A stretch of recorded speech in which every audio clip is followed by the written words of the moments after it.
Psikologi trading. Di video ini, Anda akan belajar mengenai pendekatan mental yang benar untuk trading, pikiran manusia, rasa takut dan keserakahan, kebutuhan untuk selalu jadi benar, membuat rencana trading. Setelah menghabiskan waktu untuk belajar, Anda harus bisa mengembangkan sistem trading dan peraturan manajemen dana Anda sendiri. Anda bisa melihat metode Anda bekerja dari waktu ke waktu, dan Anda akan melihat apa yang terjadi ketika Anda tidak mengikuti aturan manajemen dana Anda. Sekarang adalah waktunya untuk menambahkan potongan teka-teki yang ketiga dan yang paling penting, psikologi trading. Psikologi trading dan pendekatan mental yang benar adalah komponen kunci trading sukses. Psikologi trader termasuk kendali atas rasa takut trader. Psikologi trader termasuk kendali atas keserakahan trader. Pada umumnya ini adalah disiplin untuk mengikuti metode trading dan aturan manajemen dana Anda. Tanpa disiplin, semua rencana terbaik bisa jadi tidak berarti. Semua dimulai dari akal manusia. Akal manusia terdiri dari dua bagian. Psikologis menyebutnya sebagai akal sadar dan akal bawah sadar. Cara lain untuk menjelaskan akal sadar adalah yang termasuk dalam akal analitis, perhitungan, serta komputasi untuk membuat keputusan rasional. Akal bawah sadar bisa juga dijelaskan sebagai akal yang emosional atau bahkan akal gila yang membuat keputusan irasional. Dua bagian dari akal manusia ini bisa digambarkan seperti gunung es. 10% dari yang bisa dilihat di permukaan adalah akal sadar. Sementara 90% yang ada di bawah garis laut adalah akal bawah sadar kita. Akal bawah sadar kita adalah bagian dari otak yang menyimpan pikiran, perasaan, dan kebiasaan. Ia membantu kita menjalani hidup dalam mode autopilot. Kebiasaan buruk terbentuk melalui repetisi dan tercetak di akal bawah sadar, membuat Anda sangat sulit untuk melakukan apa yang seharusnya Anda lakukan atau apa yang Anda ingin lakukan dengan akal sadar. Pikiran-pikiran ini muncul di level bawah sadar, di mana trader bahkan tidak sadar ini terjadi, sampai orang lain yang bisa melihatnya menyadarkan mereka. 3 kebiasaan buruk trader yang paling umum adalah rasa takut dan keserakahan. Rasa takut dan keserakahan adalah naluri hasil evolusi, jauh di masa ketika kita hidup sebagai pemburu pengumpul dan berlindung di tempat penampungan sederhana seperti gua. Walaupun saat itu berguna, kebanyakan cara ini tidak lagi bekerja di lingkungan buatan manusia modern saat ini seperti trading. Kebutuhan untuk selalu jadi benar. Ini disebabkan oleh sistem edukasi dan politik kita, bahwa ketika sesuatu itu benar, kita diberikan penghargaan dan ketika tidak, kita diberikan hukuman. Sehingga menerima kekalahan menjadi tugas yang sangat sulit. Tidak ada rencana trading. Repetisi kebiasaan buruk berujung pada eksekusi buruk dan ketidakpatuhan untuk mengikuti sistem trading. Kita sekarang akan membahas alasan-alasan mengapa kita punya kebiasaan trading buruk ini dan akan mengilustrasikan solusi yang mungkin. Rasa takut dalam trading biasanya ada dalam 2 bentuk. 1. Takut rugi. 2. Takut melewatkan kesempatan. Takut rugi bisa membuat orang ragu-ragu untuk trading atau membuat orang menahan posisi rugi terbuka. Rasa takut melewatkan kesempatan adalah bentuk lain dari rasa takut yang memaksa orang-orang untuk mengabaikan peraturan mereka dan memasuki pasar sebelum ada sinyal yang benar dari sistem mereka. Sehingga mereka membuka posisi trading apapun yang mereka lihat. Hasilnya, kerugian yang dihasilkan sistem jadi lebih sering dan lebih besar. Keserakahan adalah motivasi dari rasa percaya diri berlebih. Mimpi untuk mendapatkan banyak dalam waktu instan dalam trading bisa mempengaruhi pikiran trader. Lagi-lagi, ia mengabaikan peraturan sistem trading mereka dengan harapan akan mendapatkan lebih banyak uang. Rasa takut dan keserakahan menyebabkan trader untuk tidak mematuhi metode dan manajemen dana mereka. Ini adalah salah satu faktor paling umum yang menyebabkan trader tidak menghasilkan uang yang seharusnya mereka bisa dapatkan. Rasa takut adalah rantai reaksi di otak yang dimulai dengan stimulus stres, yang dikenal sebagai respon lawan atau lari. Stimulus ini bisa berupa laba-laba, pisau di leher Anda, ruangan penuh orang yang menunggu Anda berbicara, atau prospek rugi seorang trader. Proses menciptakan rasa takut ada di otak bawah sadar dan benar-benar tidak disadari. Para ilmuwan melakukan eksperimen di mana mereka memainkan nada dan setelahnya langsung mengaplikasikan kejutan listrik ke lantai metal kandang tikus. Ini merupakan perkondisian klasik dan tidak membutuhkan waktu lama untuk tikus-tikus ini bersiap-siap akan adanya kejutan setelah mereka mendengar nada. Di titik ini, otak terhubung dengan suara kejutan dan suara ini menciptakan respon rasa takut. Peneliti kemudian mulai memproses latihan untuk menghilangkan rasa takut, di mana mereka membuat suara tapi tidak memberikan kejutan. Setelah sering mendengar suara tanpa kejutan, tikus-tikus berhenti takut pada suara.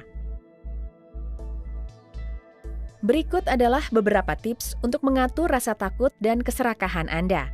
Berhenti trading 1 hari. Belajar mengenal hal yang membuat Anda takut. Takut rugi, takut ketinggalan, takut diejek. Ketidakpastian adalah komponen rasa takut yang besar. Lebih memahami apa yang membuat Anda takut bisa membantu menghapus rasa takut itu sendiri. Trading jumlah lebih kecil. Latihan. Jika ada sesuatu hal yang Anda takuti karena terlihat menakutkan atau sulit, mulai dari skala kecil dan kerjakan dalam langkah-langkah. Pelan-pelan bangun kebiasaan agar subjek yang menakutkan lebih bisa diatur.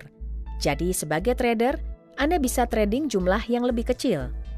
Temukan mentor. Temukan seseorang yang tidak takut. Jika ada sesuatu yang Anda sangat takutkan, temukan seseorang yang tidak takut akannya dan habiskan waktu dengan orang tersebut. Bawa dia saat kamu berusaha menaklukkan rasa takut Anda. Temukan guru atau teman trading. Akui. Bicara mengenainya. Membagi rasa takut bisa mengurangi kadar ketakutan. Akui bahwa Anda takut atau serakah. Mulai dengan 1 hari. Berhenti melihat skema besar.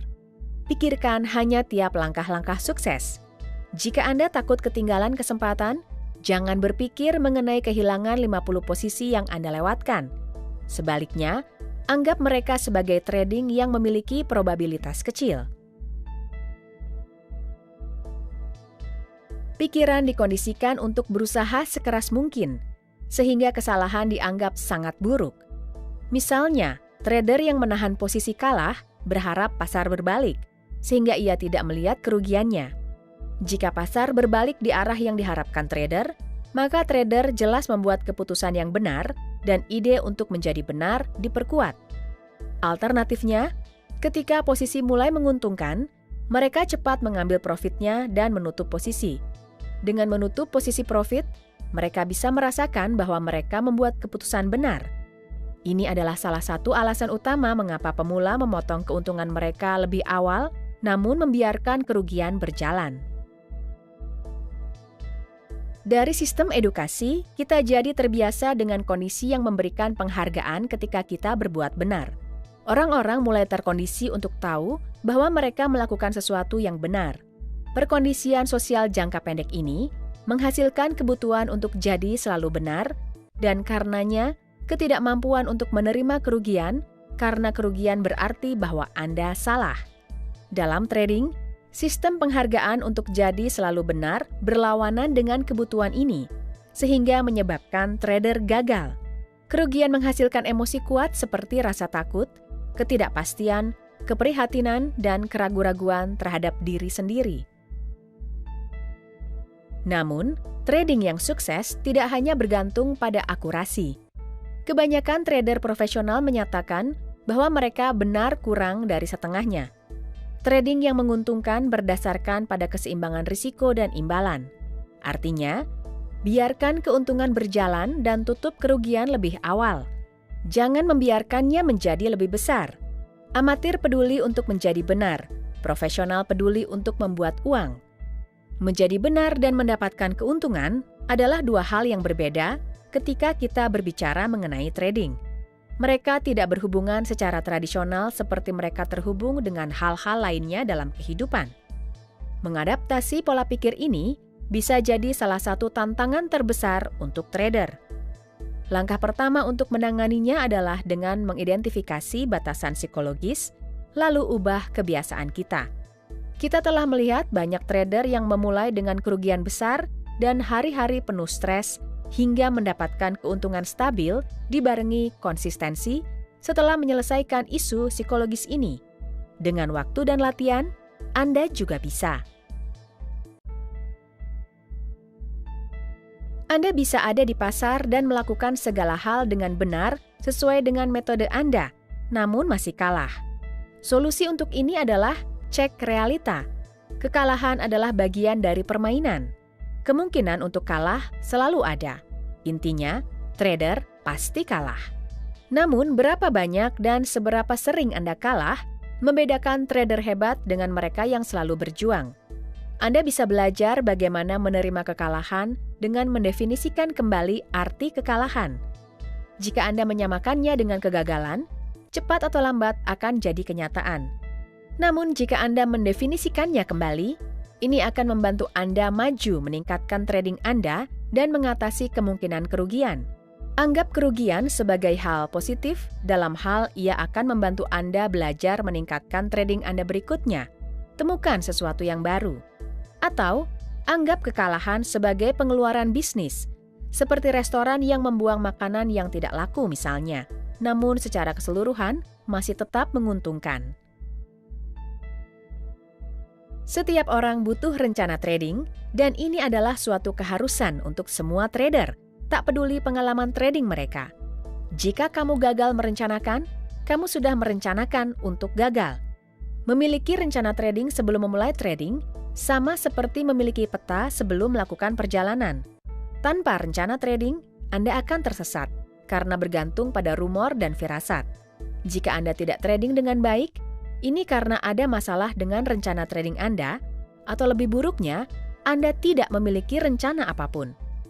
Jika Anda trading tanpa rencana, Anda tidak tahu apa yang salah dan bagaimana memperbaikinya. Rencana trading menggambarkan instruksi mengenai bagaimana reaksi di bawah beberapa kemungkinan skenario. Melalui repetisi, proses ini mulai membangun kebiasaan baik yang dibutuhkan untuk menjadi terbiasa dengan rencana trading, hingga sangat mudah untuk Anda mengikuti rencana trading.